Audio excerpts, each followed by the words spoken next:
ఆళ్లగడ్డ అభివృద్ధి కోసం అసెంబ్లీలో పలు సమస్యలను లేవనెత్తుతున్నారు ఎమ్మెల్యే భూమా అఖిలప్రియ. అసెంబ్లీ సమావేశాల్లో తాను లేవనెత్తిన సమస్యలపై ఆమె మీడియాతో మాట్లాడారు. ఆళ్లగడ్డలో నెలకొన్న పలు సమస్యలను ప్రభుత్వం దృష్టికి తీసుకువెళ్లినట్లు తెలిపారు. సబ్ స్టేషన్లు చాలా తక్కువగా ఉన్నాయన్నారు. మెటీరియల్ ఉన్నా పనులు చేయించే ఏఈలు కొరతగా ఉన్నారని చెప్పారు. ఏఈలు కావాలని సంబంధిత మంత్రులను కోరానన్నారు. త్వరలోనే నియమిస్తామని మంత్రులు హామీ ఇచ్చారన్నారు.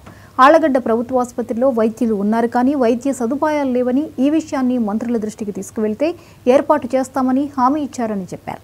సిపిడబ్ల్యూ స్కీమ్ ఏదైతే ఉందో శ్రీరంగాపురం గ్రామం దగ్గర అది ఆగిపోవడం వల్ల 20 గ్రామాలకు తాగునీరు అందడం లేదన్నారు. ఈ విషయాన్ని సీఎం, డిప్యూటీ సీఎం తెలియజేశారని చెప్పారు. త్వరలో వీటన్నింటినీ క్లియర్ చేస్తానన్నారు. రైతులకు చివరి ఆయకట్టు వరకు కూడా నీరందించే విషయం చేసి చూపిస్తామన్నారు. కొందరు వైసీపీ నేతలు వారి పబ్లిసిటీ కోసం మాట్లాడుతున్నారన్నారు. ఏదైనా ఆధారాలు ఉంటే రుజువు చేయాలని, లేకుంటే కేసులు పెడతానని హెచ్చరించారు. ఏదైనా మీరు ఒక ప్రభుత్వం పైన వేలెత్తి చూపించేటప్పుడు ఆధారాలతో కూర్చోండి. ఆధారాలతో కూర్చొని దానికి తగినట్టుగా మేము కూడా యాక్షన్ తీసుకుంటాం. మేము కూడా ఏదైనా మా తరపు నుంచి ఏదైనా ప్రభుత్వం తరపు నుంచి మిస్టేక్స్ జరిగితే మేము కూడా రెక్టిఫై చేస్తాం. కానీ ఆధారాలు లేకుండా ఆళ్లగడ్డలో అరాచకాలు, అన్యాయాలు, అవినీతి జరుగుతుందని చెప్పి మాట్లాడితే మాత్రం ప్రజల్ని భయభ్రాంతులకు గురి చేసి ఆళ్లగడ్డలో ఏదో జరిగిపోతుందని చూపిస్తే మాత్రం లీగల్ గా మీ మీద యాక్షన్ తీసుకోవడం జరుగుతుంది. సో దయచేసి మీడియా మిత్రులు కూడా మీ ముందుకు ఏదైనా వచ్చినా, మీ దృష్టికి ఏదైనా వచ్చినా మాకు ఇన్ఫార్మ్ చేయండి.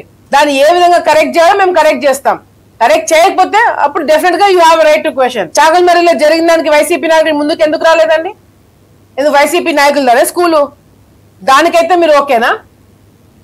ఇంత నీతులు చెప్తున్నారే, వైసీపీ నాయకులు ఆ చిన్న పాప మీద జరిగిన అరాచకం గురించి ఎందుకు మాట్లాడట్లేదు? నిన్న కాక మొన్న మామూలుగా అయితే చెప్పకూడదు, కాశీకి మన ఆళ్లగడ్డలో కాశీకి ఒక 10-15 మంది యాత్రకు పోయినారు. 10-15 మంది పోతే కాశీ నుంచి రిటర్న్ వస్తున్నప్పుడు ఢిల్లీ దగ్గర ఒక యాక్సిడెంట్ జరిగింది. ఒక వ్యక్తి చనిపోయినాడు. బతులూరుకు సంబంధించి ఒక వ్యక్తి చనిపోయినాడు. దాని గురించి వైసీపీ నాయకులు ఏమైనా పట్టించుకున్నాడా? ఎవడన్నా దాని గురించి మాట్లాడినారా? మాకు తెలిసిన వెంటనే కిషన్ రెడ్డి గారికి, లోకేష్ అన్న గారికి, రామ్మోహన్ నాయుడు గారితో మాట్లాడి అక్కడి నుంచి వాళ్ళకి వెహికల్స్ పెట్టాలా, వాళ్ళకి ఏం కావాలా ఏందో అనేది వాళ్ళతో మాట్లాడి కోఆర్డినేట్ చేసుకోవడం జరిగింది. ఏదైనా మీరు ఒక ప్రభుత్వం పైన